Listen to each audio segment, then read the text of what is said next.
you can't really fail at it unless you buy the wrong stock or just get excited at the wrong time. And I would like to just spend just a couple of minutes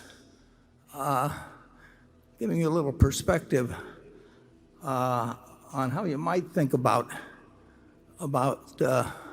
investments as opposed to the tendency to focus on what's happening today or even this minute as you go through. And to help me in doing that, I'd like to go back through a little personal history, and we will start. I have here a New York Times of March 12th, 1942. I'm a little behind on my reading. And if you go back to that time, it was just about 3 months since we got involved in a war which we were losing at that point. The newspaper headlines were filled with bad news from the Pacific, and I've taken just a couple of the headlines from the days preceding March 11th, which I'll explain. It's kind of a momentous day for me. And so you can see these headlines. We've got slide 2 up there, I believe. And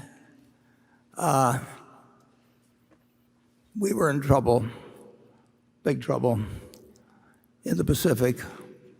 It was only going to be a couple months later that the Philippines fell, but here we were getting bad news. We might go to slide 3 for March 9th.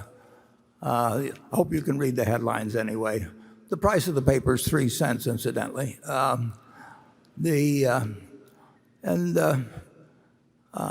see, we've got March 10th up there, a slide. When I get to this advanced technology of slides, I want to make sure I'm showing you the same thing that I'm seeing in front of me. So anyway, on March 10th,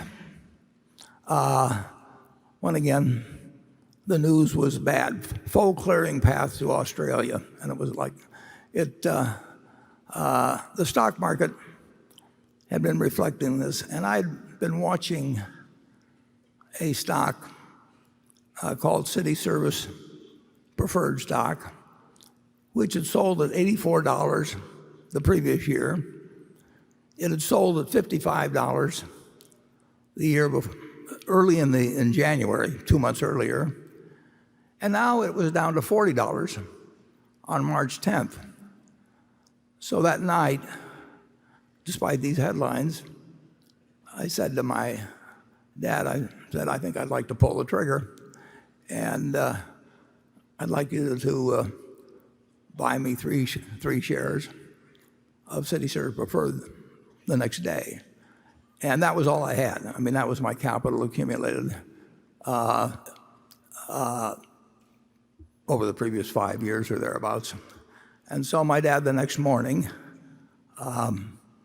bought 3 shares. Well, let's take a look at what happened the next day. Let's go to the next slide, please. And it was not a good day. The stock market, the Dow Jones Industrials broke 100 on the downside. Now they were down 2.28%, as you see, but that was the equivalent of about a 500-point drop now. So I'm in school wondering what is going on, of course.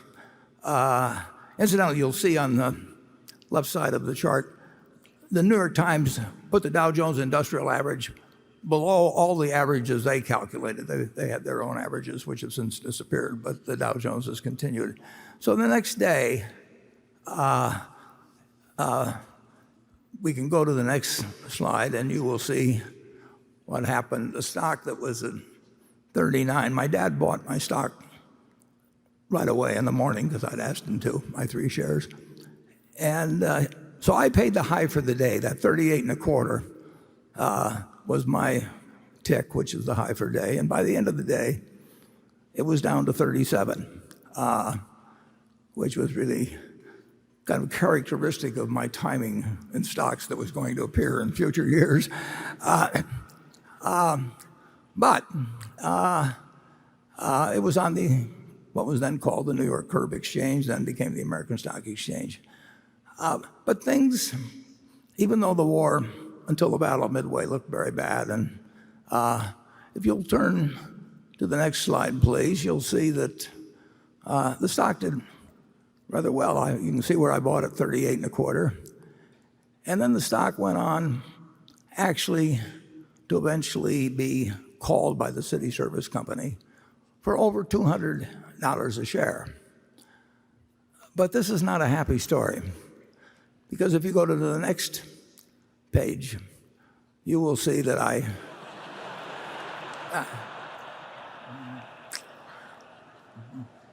well, as they always say, it seemed like a good idea at the time. So I sold it. I made $5 on it. It was again typical of behavior. But when you watch it go down to 27, it looked pretty good to get that profit. Well, what's the point of all this? Well, we can leave behind the city service story, and I would like you to again imagine yourself back on March 11th of 1942. And as I say, things were looking bad in the European theater as well as what was going on in the Pacific. But everybody in this country knew America was going to win the war. I mean, it was, we'd gotten blindsided, but we were going to win the war, and we knew that the American system had been working well since 1776. So if you'll turn to the next slide, I'd like you to imagine that at that time, you had invested $10,000, and you put that money in an index fund. We didn't have index funds then, but you in effect bought the S&P 500.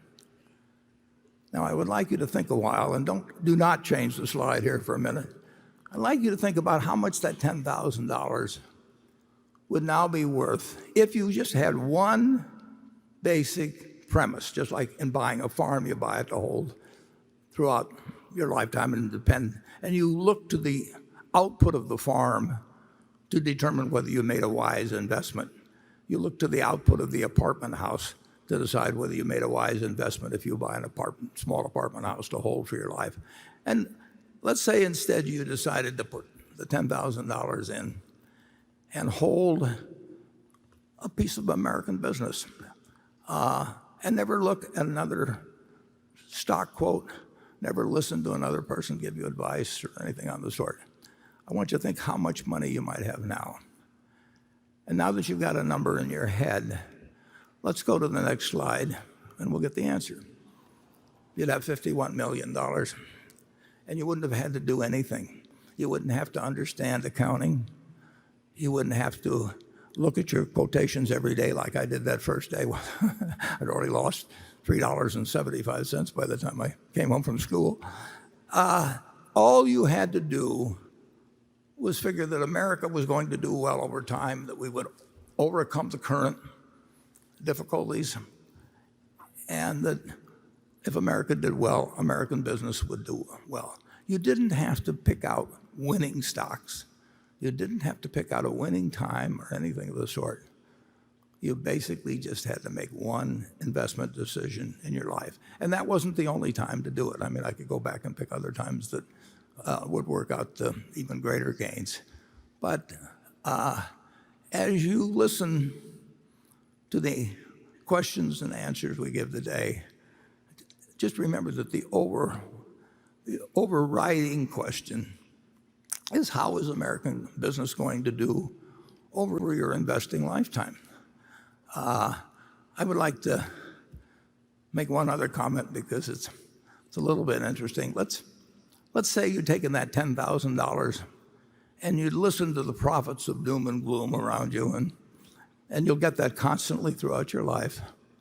And instead you'd use the $10,000 to buy gold. Now, for your $10,000, you would have been able to buy about 300 ounces of gold. And while the businesses were reinvesting in more plants and new inventions came along, you would go down every year look in your safe deposit box, and you'd have your 300 ounces of gold, and you could look at it, and you could fondle it, and you could, whatever you wanted to do with it. But it didn't produce anything. It was never going to produce anything. And what would you have today? You would have 300 ounces of gold, just like you had in March of 1942, and it would be worth approximately $400,000. So if you decided to go with a non-productive asset, gold, instead of a productive asset, which actually was earning more money and reinvesting and paying dividends and maybe purchasing stock, whatever it might be, you would now have over 100 times the value of what you would have had with a non-productive asset. In other words, for every dollar you have made in American business, you'd have less than a penny of gain by buying in the store of value, which people tell you to run to every time you get scared by the headlines or something of the sort. It's just remarkable to me that we have operated in this country with the greatest tailwind at our back that you can imagine. It's an investor's haven. You can't really fail at it unless you buy the wrong stock or just get excited at the wrong time. But if you own a cross-section of America and you put your money in consistently over the years, there's no comparison against owning something that's going to produce nothing. And frankly, there's no comparison with trying to jump in and out of stocks and pay investment advisors. If you'd followed my advice, incidentally, or this retrospective advice, which is always so easy to give, if you'd follow that, of course, there's one problem about it. Your friendly stockbroker would have starved to death. And you could have gone to the funeral to atone for their fate. But the truth is, you would have been better off doing this than a very, very, very high percentage of investment professionals have done or people have done that are active. It's very hard to move around successfully and beat really what can be done with a very relaxed philosophy. And you do not have to know as much about accounting or stock market terminology or whatever else it may be, or what the Fed is going to do next time and whether it's going to raise rates 3 times or 4 times or 2 times. None of that counts at all, really, in a lifetime of investing. What counts is having a philosophy that you stick with, that you understand why you're in it, and then you forget about doing things that you don't know how to do.